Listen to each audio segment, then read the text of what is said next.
Hello and welcome, ladies and gentlemen, to the news from SABA satellite channel for Marib. Here are tonight's top stories.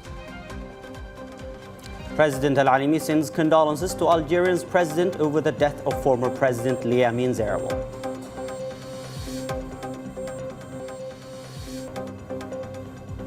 Member of the Presidential Leadership Council, Al-Khambashi, meets Minister of Legal Affairs and discusses strengthening legal work in Hadramaut.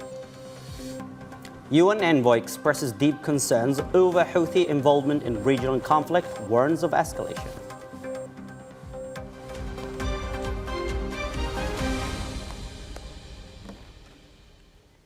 Welcome back into the details. President Dr. Rashid Al-Alimi has sent a message of condolences to his Algerian counterpart, President Abdelmajid Tebboune, following the passing of former Algerian President Liamin Zerawal. In his message, President Al-Alimi, on behalf of the Yemeni leadership and people, extended his deepest sympathies to President Tebboune, the Zerawal family, and the people of Algeria. He praised President Zerawal's distinguished role in Algeria's history and his contributions during a critical period, particularly in strengthening Algerian-Yemeni relations. Member of PLC Hadramaut Governor Salam Al-Khambashi met with Minister of Legal Affairs Judge Ishraq Al-Maqtari to discuss the ongoing efforts to strengthen the legal framework in the province. The meeting focused on enhancing coordination between the local authority and the Ministry of Legal Affairs to ensure legal processes align with the law and safeguard public interests. Al-Khambashi emphasized the importance of a well-structured legal system to maintain institutional stability and uphold the rule of law in Hadramaut. Both leaders highlighted the need for coordinated efforts to address existing challenges and streamline legal procedures in local government offices. Minister Al-Maqtari reaffirmed the importance of ongoing collaboration with local leadership to enable legal offices to perform efficiently, contributing to the broader goals of public service and state stability.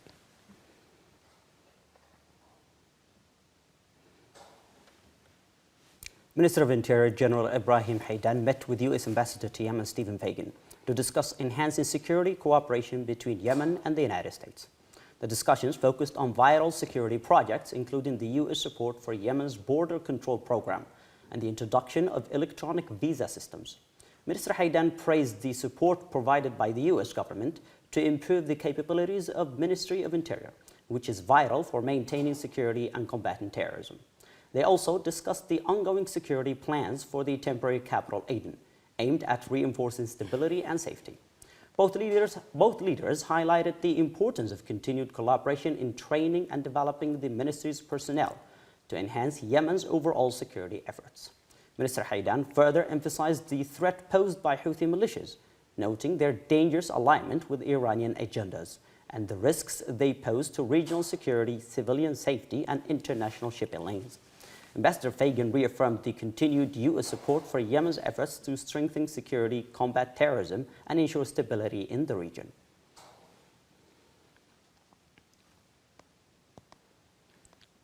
Minister of Electricity and Energy Engineer Adnan Al-Kaf met today with U.S. Ambassador to Yemen Stephen Fagan to discuss ways to enhance bilateral cooperation and strengthen American support for Yemen's electricity sector. Minister Al-Kaf outlined the severe challenges facing the sector, including the country's ongoing economic difficulties and the disruption of oil exports due to Houthi attacks on vital ports. This has led to a significant shortage of fuel, exacerbating the deterioration of electricity services. The minister highlighted that the lack of fuel and reliance on outdated power plants are key factors in the sector's struggles. He also emphasized the ministry's clear roadmap to address the crisis, focusing on building modern, high-efficiency power plants to meet increasing demand and improve services.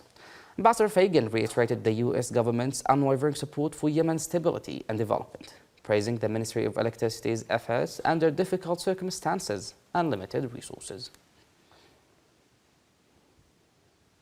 Minister of Health Dr. Qasim Wahaybeh met virtually with Bart Venestra, Deputy Head of Mission and Head of Development at the Dutch Embassy, to discuss enhancing collaboration in the health sector.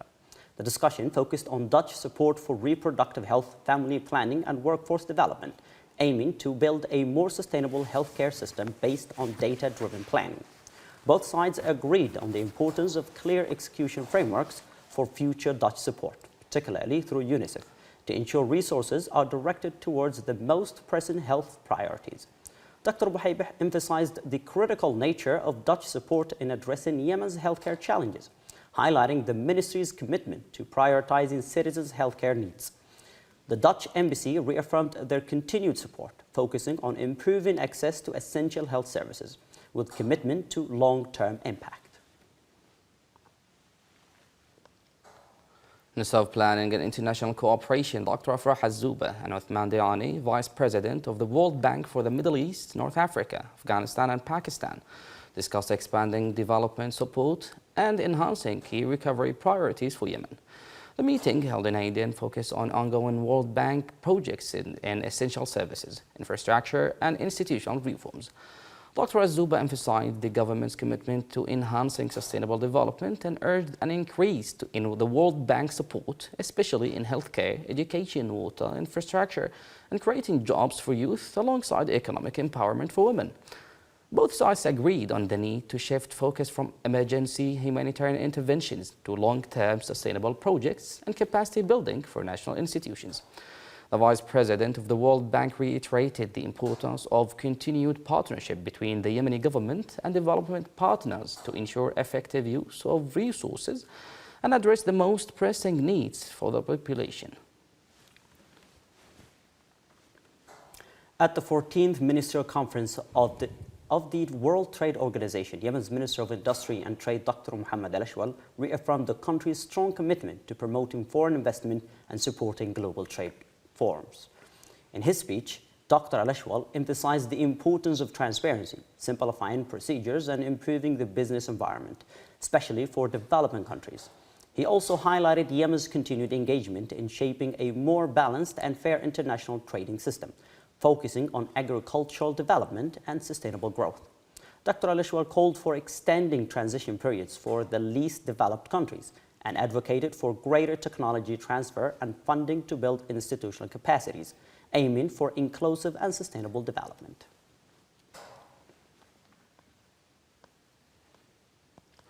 Minister of Information Muammar al-Iryani emphasized that the Houthi militias are not an independent entity within the so-called axis of resistance, but rather an operational arm of Iran's Revolutionary Guard Corps. Mr. al-Iryani warned that failing to recognize this reality only exacerbates the situation, granting the Iranian regime more leeway to expand its influence and intensify regional threats. He points out that some continue to misinterpret the Houthis as a locally driven group with ties to Iran, ignoring the fact that the group's leadership is controlled by Tehran's military commands. In his statement, al-Iryani also revealed that additional Iranian Revolutionary Guard leaders and experts arrived in Sana'a last week, coinciding with an uptick in violence. This latest update underscores the escalating regional risks at the Iranian-backed Houthi militias as the Iran-backed Houthi militias continue to destabilize Yemen and wider Middle East under the guidance of Tehran's military strategy.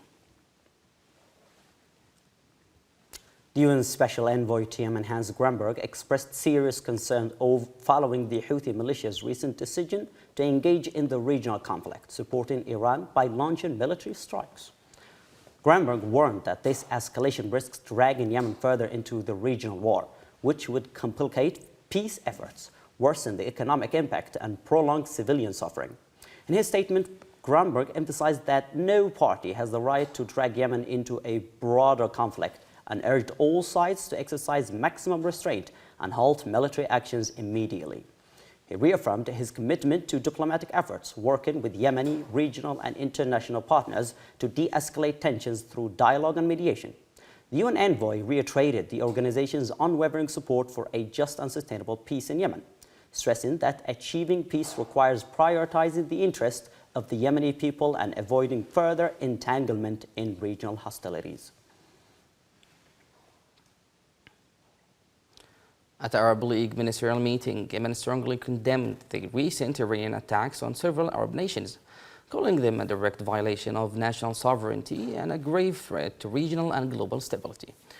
Deputy Minister of Foreign Affairs Mustafa Nu'man emphasized that the region is facing an unprecedented escalation, with Iran shifting from relying on proxies to engaging in direct confrontations targeting Arab states.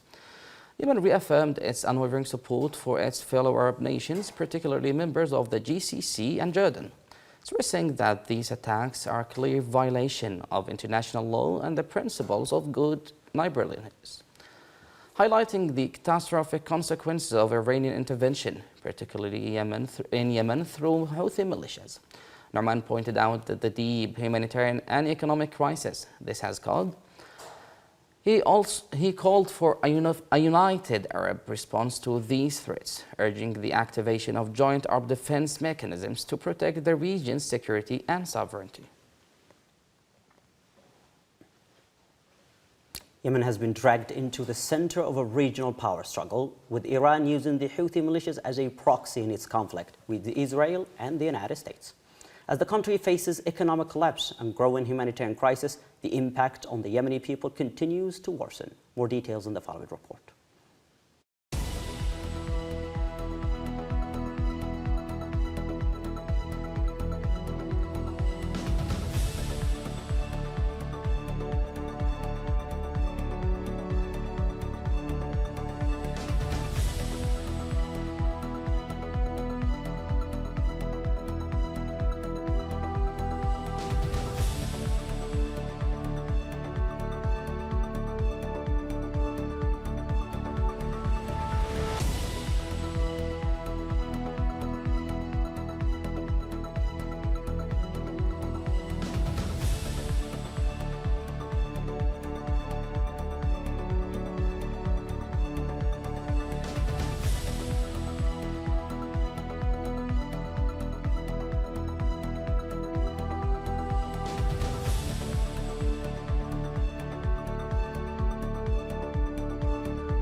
That was the news bulletin from SABA satellite channel. Thank you for watching and have a good time. Thank you.